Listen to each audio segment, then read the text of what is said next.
Looks like you're studying again. Or, well, trying to.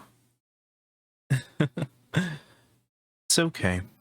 We all get stuck every now and again, from time to time. Would you like some help? Okay, let's see. What do you have here?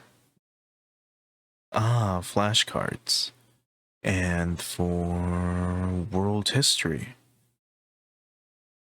Oh, this shouldn't be too bad.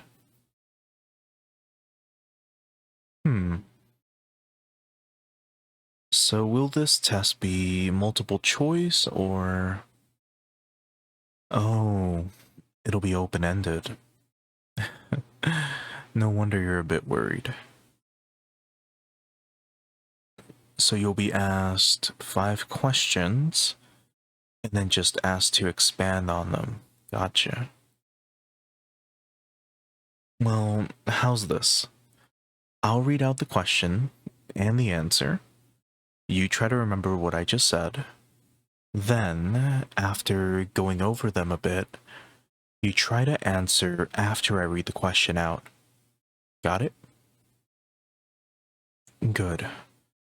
Remember, these are going to be open-ended questions, meaning that when you take the exam later, you'll have to expand on the points I'll cover a bit more.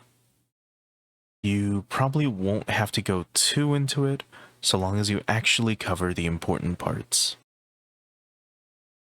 Alright. Question 1. How did the Silk Road influence cultural exchange between the East and West? Try to remember the question and think of an answer.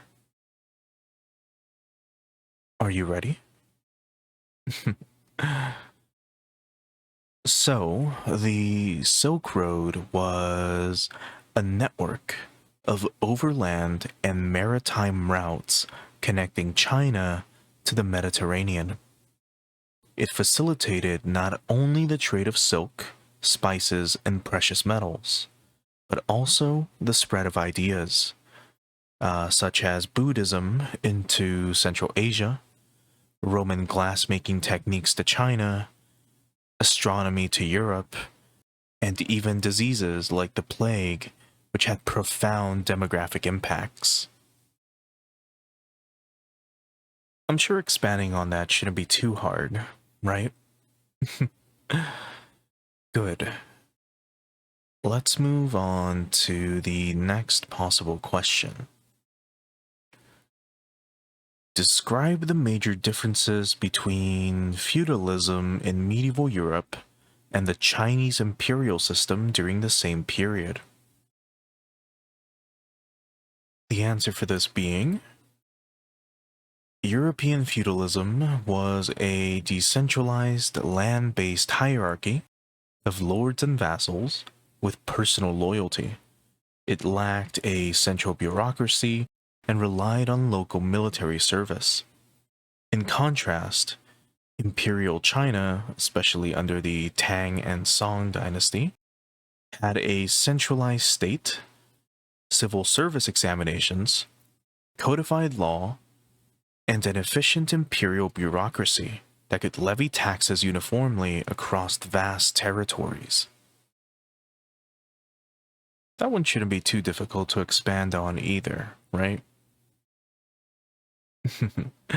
I know it won't. You're too smart for this test, to be honest. Alright. On to the next one. Why is the Enlightenment considered a turning point in Western history?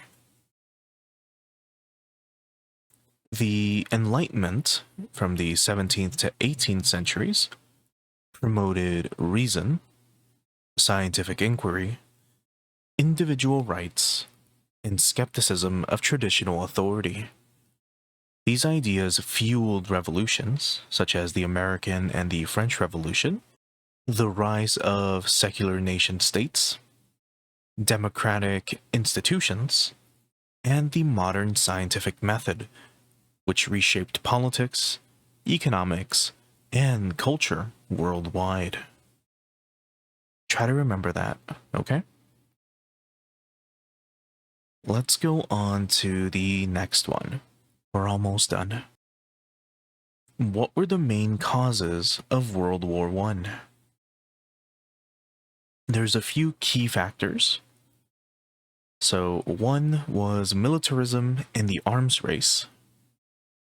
Two, a complex alliance system. We have the Triple Entente versus the Triple Alliance. Three, nationalism in Europe, particularly with Slavic groups in Austria-Hungary, and Italian irredentism. Four, imperial competition for colonies. And five, possibly one of the most important ones, the assassination of Archduke Franz Ferdinand, which triggered a cascade of mobilizations.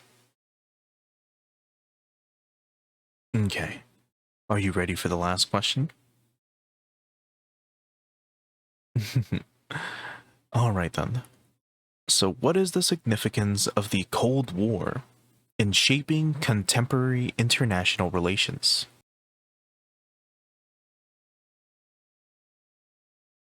The Cold War, which started around 1947 to 1991, was defined by an ideological rivalry between the US, capitalist democracy, and the USSR, a communist dictatorship.